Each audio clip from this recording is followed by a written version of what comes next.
audience, 2015-282, which is the RFP for a redesign of the city website. Okay. This is something that's important. I won't put it in the same category as the sound system.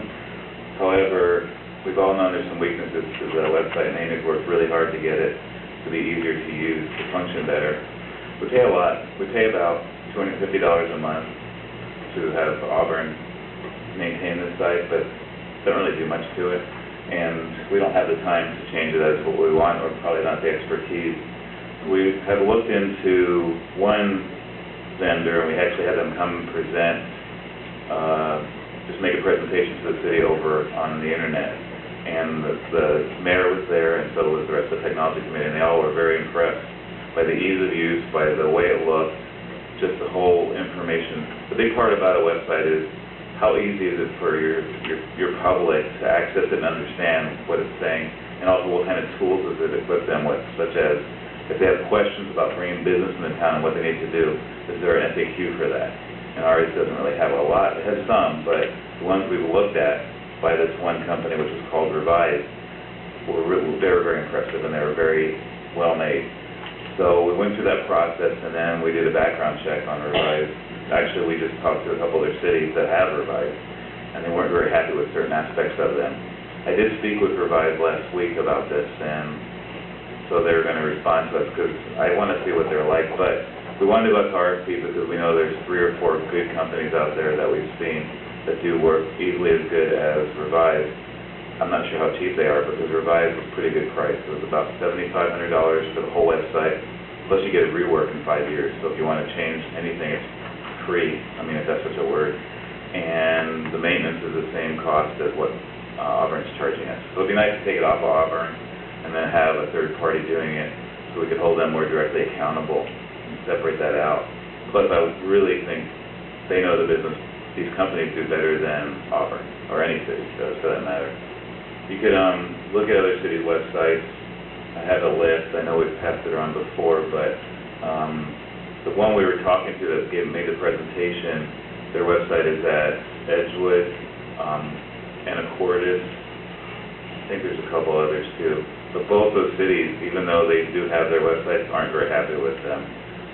Edgewood not so much as the city that does their maintenance, which is Fife. And Fife had a lot to say in the negative, especially backup. So why I'm telling you this is because that's why we're doing an RFP, so we can find good applicants.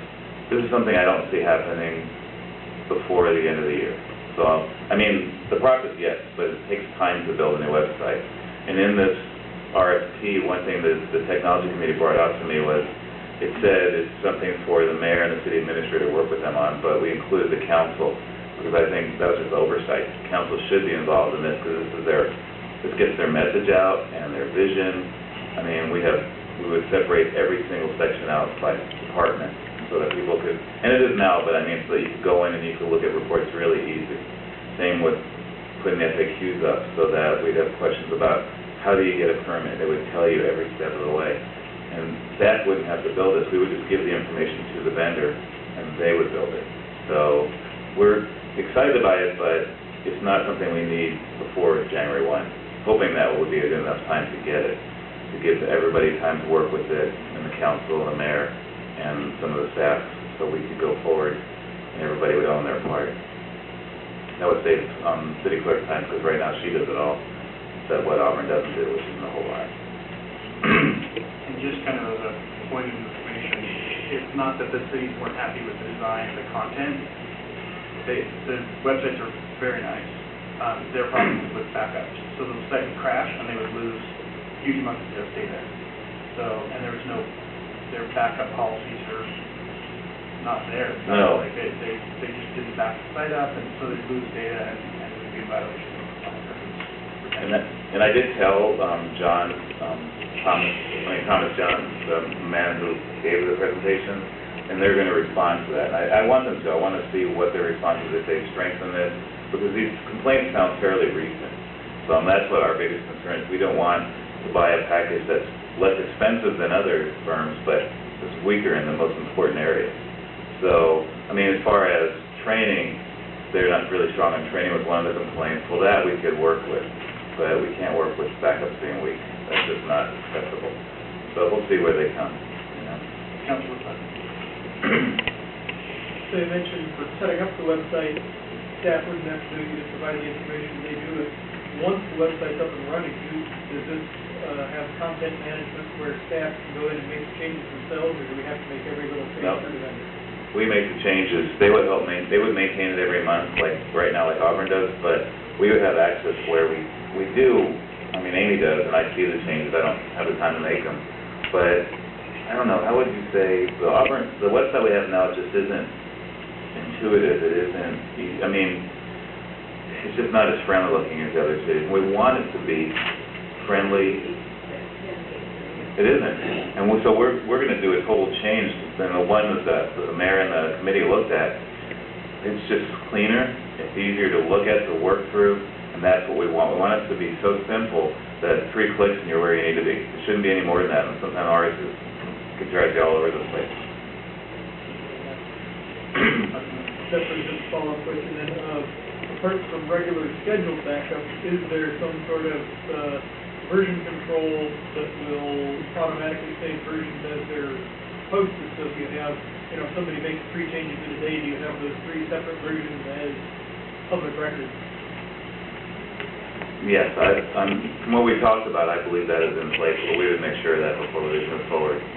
But yeah, because Amy and I went through this before we brought it to council, and we had an hour-long presentation. The one before the committee was half an hour. But yeah, there was a lot of detail they went over. So these are things that need to be included, and they realize that. They do, like the one we dealt with, Revise, has over 800 cities and counties throughout the country. There's a couple others that have even more that we're going to look at, but I think they're a little more expensive. We'll see. Councilor Burkett. What's the capacity of the website? Are we limited to how much data we could put on? No, I didn't. Other cities will put their workshops and their council meetings on the website. Right. Some stream online, but most of them just have them available after the meetings so that people can they're archived for about 3 months or so, for people to go back and look at some of their cities, some of the other cities, in Northern California, Florida, Washington. Yeah, I will check into that. I'm sure there is some Takes a lot of data. Yeah. Well, they're used to taking video too, so we would be doing it first, I'm sure, but that's something we're looking into as far as being able to do audio on it. We won't have video until we have that with our system, but the audio, we're looking at something called Granicus, which marries into that, along with SPR Gold. And then you have to have enough space so you can have the audio version, because we wouldn't have the special software you need for it to do right from the website. So we're going to check into that and let you know what the exact amount is. But we wouldn't know that until probably RP goes in, but I'm sure you can make it specifically for the size you know that you'll need. So I just haven't found out what that is. I haven't talked to them about that. My understanding of the way Granicus works is it partners with SPR Gold, and Granicus supports and stores all the data. So as Amy's taking notes, it's recording the meeting and uploading to Granicus, and then our website basically just links to that. So the storage capacity would be the monthly fee that's included for Granicus. That's the way I understand how Granicus works. It would be excellent for council members when they can't make the meeting, because they can just check right away. And instead of having to listen to the whole thing, they can just do the sections they want and go right to it. That would be really nice. So we're definitely looking into that, because they're going to actually make a presentation. I think it's a Thursday, so we may need to talk about the timing. We can move it back to next Thursday if you want. I can do that. Other questions from council? Still call Amy. Oh, yeah. Absolutely. She'll be your point of contact. Yes. It'll be easier for now to get it information. Okay, so without objection, we'll move that to next week's meeting.